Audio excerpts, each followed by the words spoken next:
우리 제목을 같이 한번 읽어보겠습니다. 시작. 긍휼 릴레이.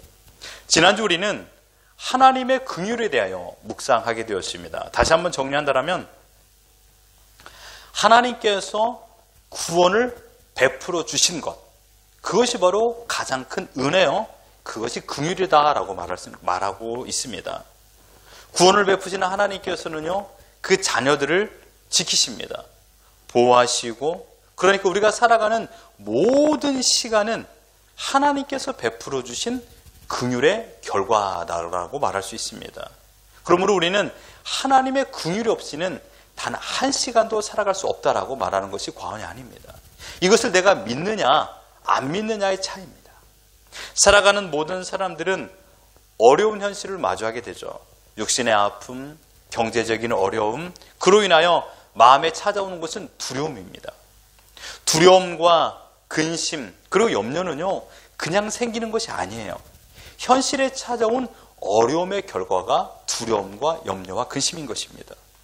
내가 해결하지 못하니까 그러한 염려와 근심이 생기는 것입니다. 그러나 여러분들, 그 근심으로 인하여서 우리가 어떻게 되죠? 밤에 잠을 이루지 못한다는 것입니다.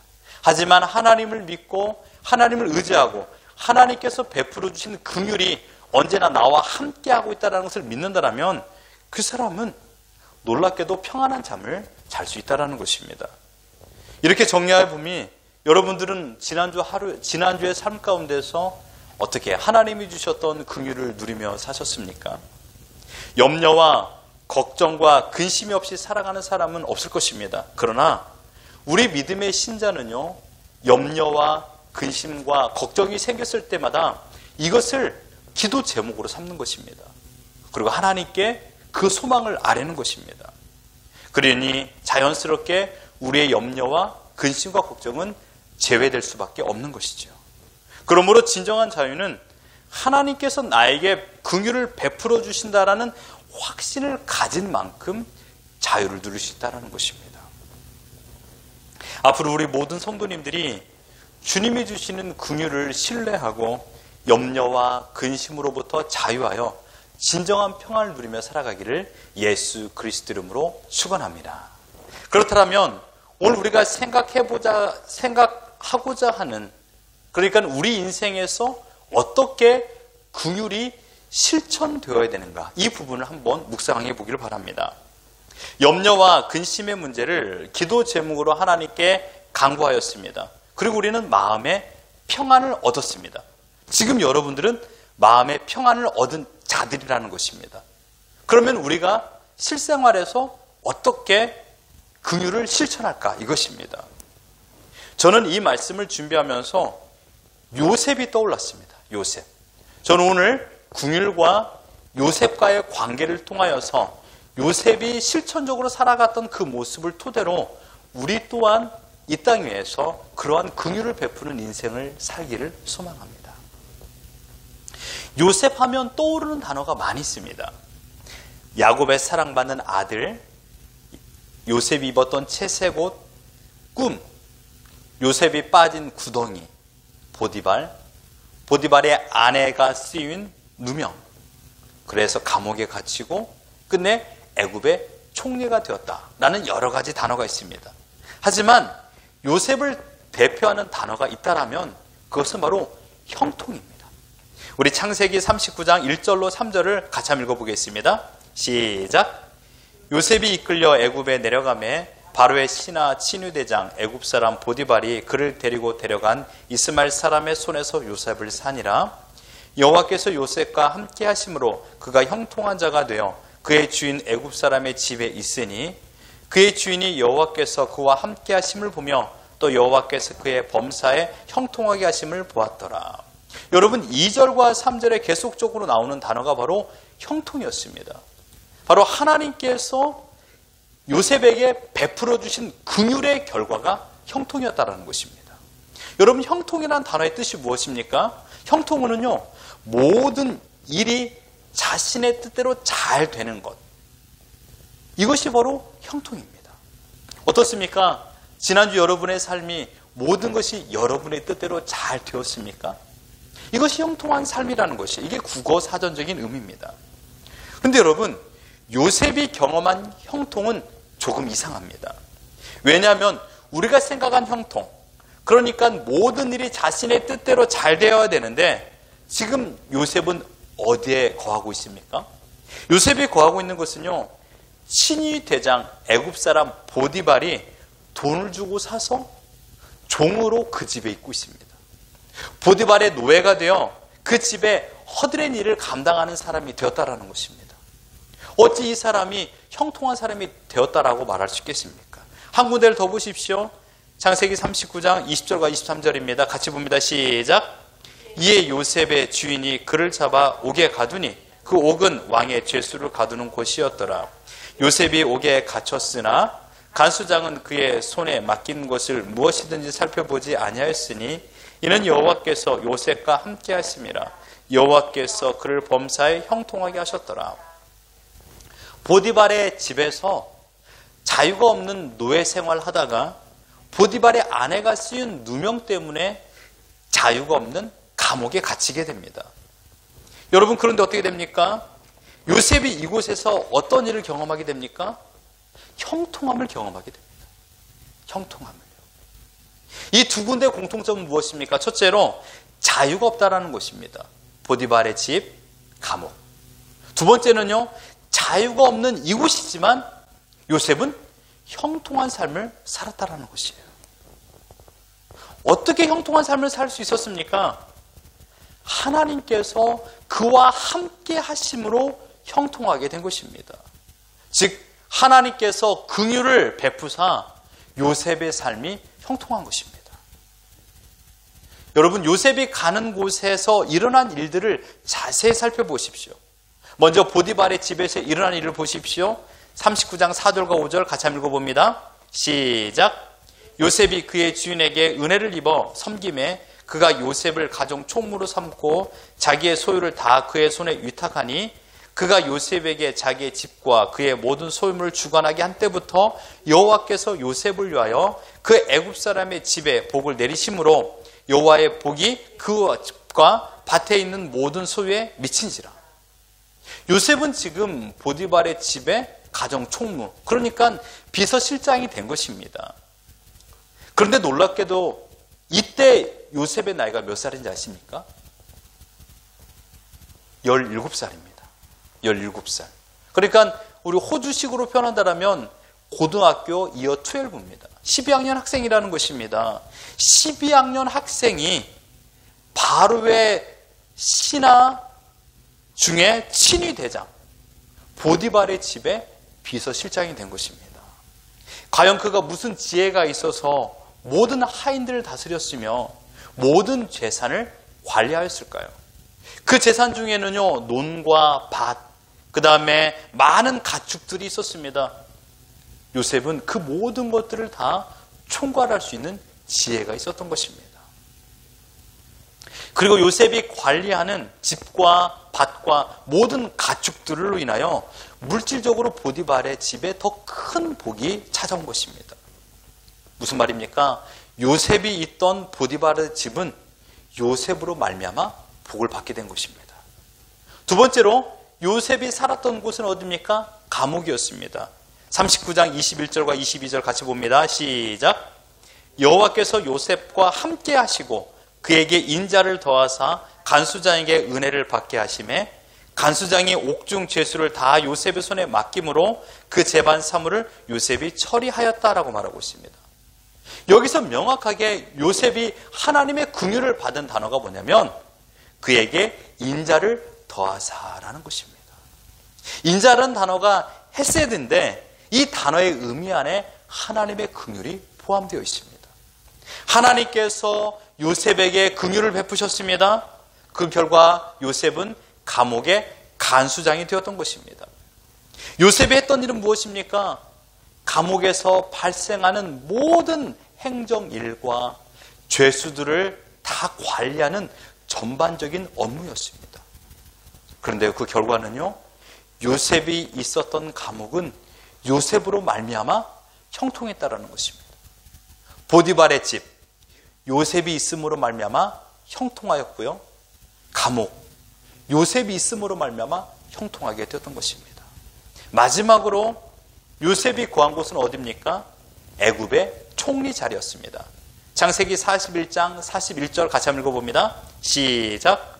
바로가 또 요셉에게 이르되 내가 너를 애굽 온 땅의 총리가 되게 하노라. 요셉은 바로 왕이 근심하였던 이해할 수 없는 꿈을 해몽하게 됩니다. 그 일로 인하여서 애굽의 총리가 되게 되는 것이죠. 그 꿈을 한마디로 요약하면 바로 이겁니다. 7년의 풍년과 7년의 흉년. 수수께끼 같죠? 7년의 풍년과 7년의 흉년. 애굽이 풀어내야 될 숙제는 7년의 풍년을 어떻게 보내느냐 이것입니다. 많은 곡식물을 수확하였고 그 곡식물을 마음대로 사용한다면 앞으로 찾아올 7년의 흉년을 감당할 수 없기 때문입니다. 요셉은요, 총리가 되어서 7년의 풍년을 아주 지혜롭게 보내게 됩니다. 창세기 41장 47절과 49절 같이 한번 읽어봅니다. 시작. 7해 풍년에 토지 소출이 심히 많은지라 요셉이 애굽 땅에 있는 그 7년 곡물을 거두어 각 성에 저장하되 각 성읍 주위에 밭에 곡물을 그 성읍 중에 쌓아두매 쌓아둔 곡식이 바다 모래같이 심이 많아 세기를 그쳤으니 그 수가 한이 없었음이었더라. 7년이 지났습니다. 이제 약속한 대로 7년의 흉년이 찾아왔습니다. 53절 55절 같이 봅니다. 시작. 애굽 땅에 7해 풍년이 그치고 요셉이 말과 같이 7해 흉년이 들기 시작하며 각국에는 기근이 있으나 애굽 온 땅에는 먹을 것이 있더니 애굽 온 땅이 굶주림에 백성이 바로에게 부르짖어 양식을 구하는지라. 바로가 애굽 모든 백성이 이르되 요셉에게 가서 그가 너에게 이르는 대로 하라 하니라. 결국 7년의 흉년의 고통으로 인하여 애굽 백성들은요, 자신들의 모든 토지를 애굽 왕 바로에게 팔게 됩니다. 47장 20절을 보십시다. 시작. 그러므로 요셉이 애굽의 모든 토지를 다 사서 바로에게 바치니 애굽의 모든 사람들이 기근에 시달려 각기 토지를 팔았습니다. 땅이 바로의 소유가 되니라. 여러분, 애굽의 요셉, 애굽의 총리가 되고 나서 7년의 풍년을 아주 지혜롭게 보냄으로 인하여 그 결과로 어떻게 됩니까? 애굽의 모든 토지가 바로 왕의 소유가 되게 됩니다. 여기에서 중요한 것은 애굽 왕 바로가 부자가 되었다라는 것이 아닙니다. 무엇입니까? 바로 여기서 가장 큰 핵심은 요셉이 거한 곳, 애굽 왕의 바로의 친위대장 보디발의 집 첫 번째, 애굽 왕의 죄수들을 가두는 감옥, 그리고 애굽, 이 세 곳이 하나님의 긍휼을 받은 요셉으로 인하여 형통해졌다라는 것입니다. 요셉 한 사람으로 말미암아 다툼과 분노와 기근이 가득한 땅이 평안과 풍요를 누리게 되었습니다. 그렇다면 여러분, 우리가 생각해야 될 것은 요셉은 어떤 사람인가 이것입니다. 요셉의 인생은 한마디로 표현하면 하나님의 긍휼을 받은 사람입니다. 17살에 대통령 경호실장의 집에 비서실장이 되었습니다. 그리고 감옥의 관리장이 되었습니다. 30살에 애굽의 총리가 되었습니다. 여기서 중요한 것은 요셉이 가는 곳곳마다 형통했다라는 것입니다. 평안이 가득했다라는 것이에요. 한 가정을 평안하게 만들었고요. 한 감옥, 그러니까 한 그룹을 평안하게 하였고요. 그리고 한 나라, 그리고 모든 세계를 평안하게 하였던 사람이 바로 요셉이었습니다. 애굽뿐만 아니라 흉년으로 온 세상에 큰 어려움이 발생하여 모두 다 죽을 수밖에 없는 운명에 처해 있는 세계의 기근을 막은 사람은 요셉 단 한 사람이었습니다. 여러분, 요셉이 보디발을 알고 있었기 때문에 그 집에서 충성을 다한 게 아니에요. 처음 만났습니다. 요셉은 보디발을요. 그리고 요셉이 감옥의 사람들을 알고 있었기 때문에 그들을 사랑하여 안전하게 보호한 것도 아닙니다. 요셉이 애굽 왕 바로를 사랑하거나 또는 애굽 사람을 사랑해서 7년으로 기근 속에 있는 자들을 도운 것도 아닙니다. 요셉은 오직 자기가 받은 하나님의 긍휼을 그들에게 전달한 것입니다. 이것이 오늘 말씀의 포인트입니다. 자기가 받은 하나님의 긍휼을 지금 내 앞에 있는 사람에게 전달한 것입니다. 요셉은 하나님께 받은 긍휼을 실천한 것뿐이 없는 것입니다. 요셉 자신도 어떠한 행동을 잘해서 하나님께 긍휼을 받은 게 없어요. 창세기 37장부터 여러분 47장까지 오늘 집에 가서 보십시오. 요셉이 형들 앞에서 잘한 것이 아무것도 없어요. 자기 아버지 야곱에게 잘한 것도 없습니다. 그러함에도 불구하고 하나님께서 요셉을 사랑하여 주셨고 그에게 큰 비전을 허락하여 준 것뿐이 없습니다. 오직 근거 한 가지는 오직 하나님께서 무상으로 요셉에게 긍휼을 베풀어 주신 것입니다. 그리고 요셉은 받은 긍휼을 자신 앞에 있는 사람에게 전달한 것입니다. 받은 긍휼을 그대로 자신 앞에 있는 사람에게 전달하였을 적에 그 결과는 어떠합니까? 첫째로 보디발의 집이 풍성해졌습니다. 풍성함으로 말미암아 그 집안에 거한 모든 사람은 더욱더 평안함을 누리게 되었습니다. 두 번째로 감옥에 있던 그 사람들의 다툼과 원망과 불평이 사라졌습니다. 감옥이 요셉으로 말미암아 평안을 누리게 되었다는 것입니다. 셋째로 애굽은 흉년으로 죽음의 위기 앞에 있는 백성들, 그 백성들을 구원하는 위대한 나라가 되게 되었고 그 결과적으로 바로 왕의 집은 더욱더 풍성함을 누리게 되었다는 것입니다. 여러분, 이 모든 일이 단 한 사람으로 가능했다는 것이에요. 어떻게 해요? 긍휼을 받은 요셉. 하나님의 긍휼을 받은 요셉으로 말미암아 이 일이 가능해졌다는 것입니다.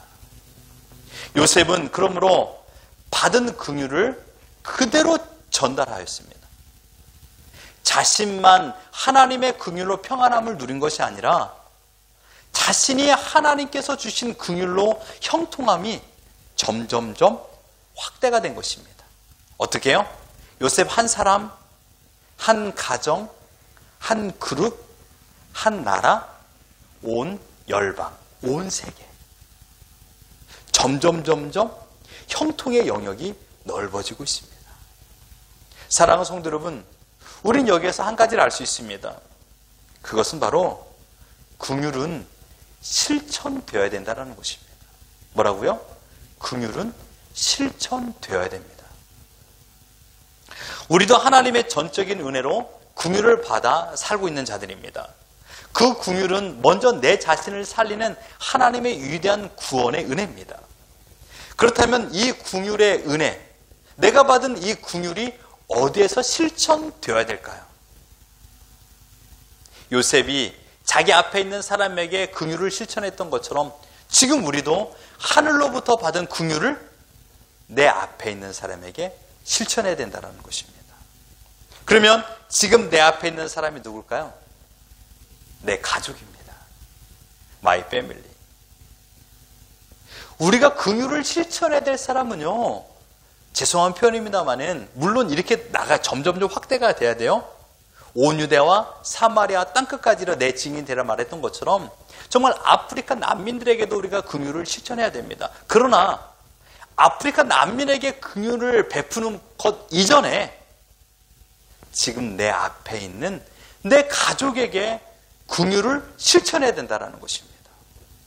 여러분, 내 가족은 긍휼의 대상입니다. 같이 한번 읽어보겠습니다. 시작. 내 가족은 긍휼의 대상입니다. 내가 받은 하나님의 긍휼을 우리 가족에게 전달해야 돼요. 내가 받은 하나님의 무한한 사랑을 우리 가족에게 전달해야 된다는 것이에요.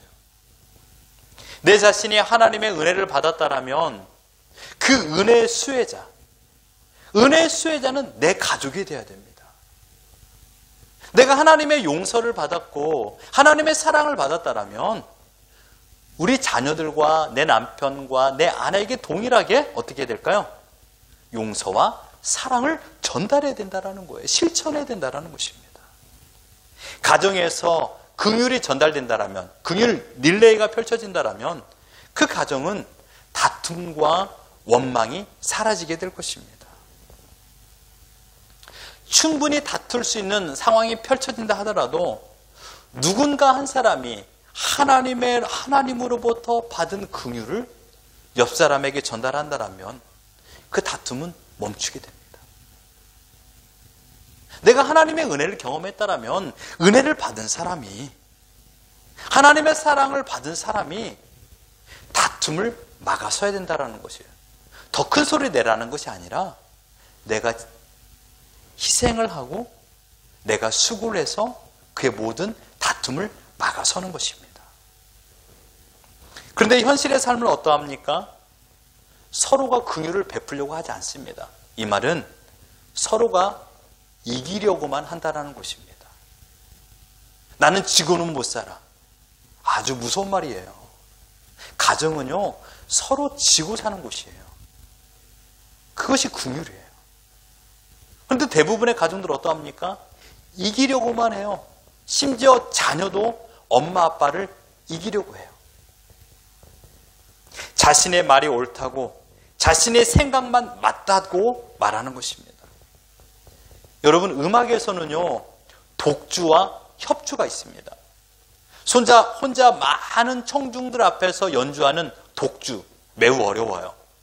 그러나 독주도 어렵지만 협주도 어렵습니다. 상대방의 연주를 배려가면서 함께 어우러져 가야 되기 때문에 협주 또한 어렵다는 것입니다. 자기만 잘해서 협주는 완성되지 않아요. 여러분 기억하십시오. 가정은 하나의 오케스트라입니다. 뭐라고요? 가정은 하나의 오케스트라입니다. 아빠와 엄마 그리고 자녀들 서로가 하나가 되어서 아름다운 화음을 맞춰가는 것입니다. 성경에서 말하는 긍휼이 가득한 가정의 모습은 어떠합니까? 에베소 5장과 6장에서 말하고 있습니다. 에베소 5장 22절과 23절 같이 한번 읽어봅니다. 시작. 아내들이여 자기 남편에게 복종하기를 주께 하듯 하라. 이는 남편이 아내의 머리됨이니 그리스도께서 교회의 머리됨과 같으니라. 그가 바로 몸의 구주시니라. 아내들이 남편에게 해야 될 태도입니다. 그리고 남편이 아내에게 해야 될 태도가 이렇습니다. 28절입니다. 같이 한번 읽어봅니다. 시작. 이와 같이 남편들도 자기 아내 사랑하기를 자기 자신같이 할지니 자기 아내를 사랑하는 자는 자기를 사랑하는 것이라. 자녀가 부모에게 해야 될 아름다운 오케스트라 연주는 무엇인지 아십니까? 6장 1절입니다. 시작. 자녀들아 주 안에서 너희 부모에게 순종하라. 이것이 옳으니라. 그리고 부모님들은 우리 자녀들에게 어떻게 소리를 내야 될까요? 4절입니다. 같이 봅니다. 시작. 또 아비들아 너희 자녀를 노엽게 하지 말고 오직 주의 교훈과 훈계로 양육하라.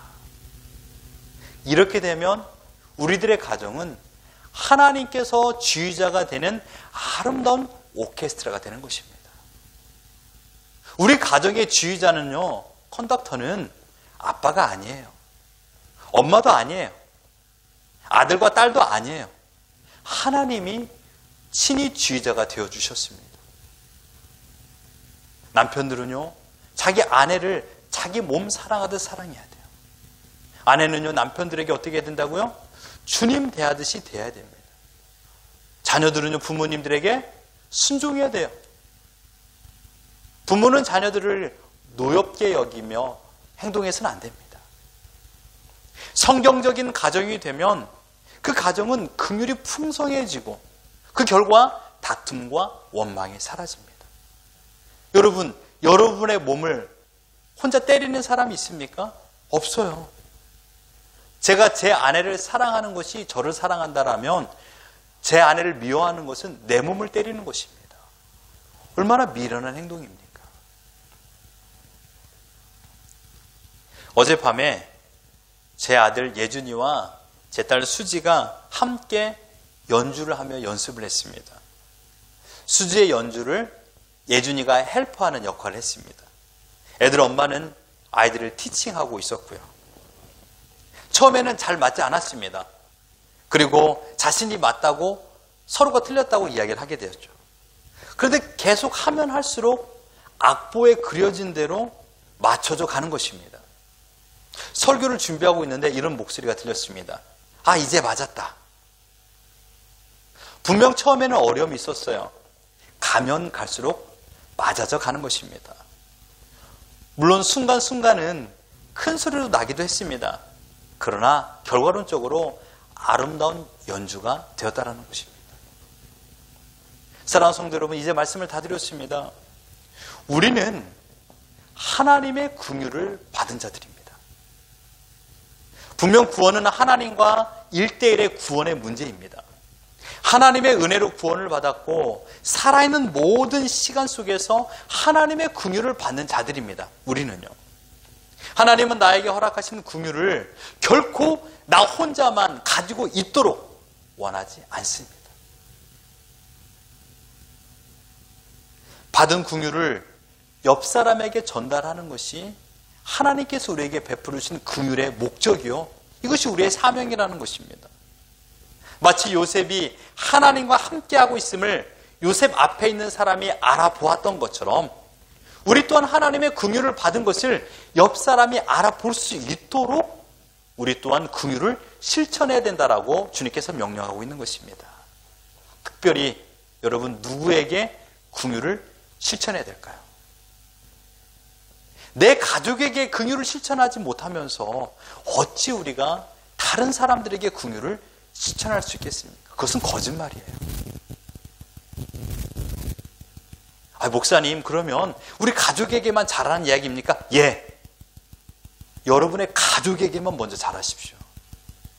그러면 그 잘하는 마음이 점점점 확대가 되는 것입니다. 우리 가족에게도 못하는데 어찌 남에게 잘할 수 있겠습니까?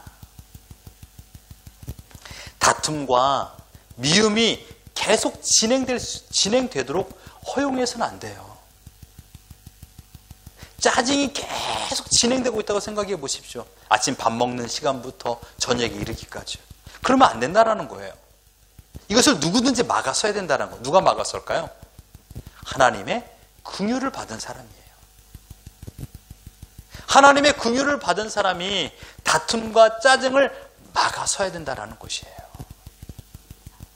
하나님께서 허락하신 긍휼을 우리 가족에게 실천해 간다라면 미움과 짜증은 사라지게 되는 것입니다. 기억하십시오. 내 가족도 하나님의 은혜로 구원받은 하나님의 자녀입니다. 나만 하나님의 긍휼을 받은 자들이 아니에요. 나만 하나님께 구원받은 백성이 아니라 우리 가족도 하나님의 구원받은 백성이라는 사실이에요. 나만 하나님께 사랑받는 게 아니에요. 나보다 어쩌면 우리 자녀들은 하나님께서 더 사랑하고 있는지도 몰라요. 근데 우리는 매일마다 나만 사랑받고 있다라고 생각하는 경우가 많이 있지 않습니까? 나만 하나님께 제일 믿음 생활 잘하고 있다라고 생각하는 경우도 많다라는 것이에요. 그게 아니라는 것입니다. 기억하십시오. 내 가족은 긍휼의 대상입니다. 내 가족은 긍휼의 대상이에요. 가장 외롭고 가장 힘들고 가장 고달프게 살아가는 사람이 내 가족이에요. 그 마음을 누가 알아줄 수 있습니까? 내 가족이 알아줘야죠. 힘들게 일하고 온 아빠, 하루 종일 집에서 자녀들 음식을 준비하며 가정을 정리하는 엄마, 학교에서 열심히 공부하고 돌아온 우리 자녀들, 얼마나 힘든 인생입니까, 다들. 어디서 위로를 받을 수 있겠습니까? 우리 가정이죠. 근데 그 가정에서 위로받지 못하면, 그러니까 외도를 하는 거예요. 그래서 밖에 나가서 딴짓을 하는 거예요. 왜요? 나의 외로움을 채우기 위해서요. 누구든지 하나님의 은혜를 받았다라면, 여기서 그 누구든지라는 것은 하나님의 구원의 백성이라면 그 은혜의 수혜자가 발생할 수 있도록 긍휼을 베풀어야 된다는 것입니다. 기억하십시오. 우리의 가족은 긍휼의 대상입니다. 더 이상 다툼이, 더 더 이상 원망이, 더 이상 미움이 퍼져나가지 않도록, 확산되지 않도록. 여러분, 감기에만 걸려도 독감이 걸리면 우리 가족에게 전염되지 않도록 여러분 조심하잖아요. 그런데 어찌하여 원망과 불평이 확산되도록 방치하십니까? 미움은 사라지지 않아요. 뽑아내야 됩니다. 누가요? 하나님의 긍휼을 받은 사람이 막아서서 싸운다라면 뽑아낼 수 있습니다. 바라옵기는 하나님의 긍휼을 받은 여러분, 이제는 여러분들이 하나님의 뜻대로 긍휼을 실천하십시오. 어떻게 해요? 내 앞에 있는 가족에게 하나님의 사랑으로 대하여 주십시오. 하나님께서 허락하신 용서를 그대로 용서해 주십시오. 하나님이 주셨던 무한한 기회를 가지고서 다시금 우리들의 가족들에게 기회를 제공하십시오. 오래 참으십시오. 하나님께서 우리를 향하여 오래 참은 것처럼 서로를 끝까지 사랑하십시오. 그래야 우리 모두가 긍휼이 풍성하고 긍휼 릴레이가 펼쳐져 가는 그런 아름다운 가정으로 형통의 삶을 살아가는 우리 모두가 되기를 예수 그리스도 이름으로 축원합니다.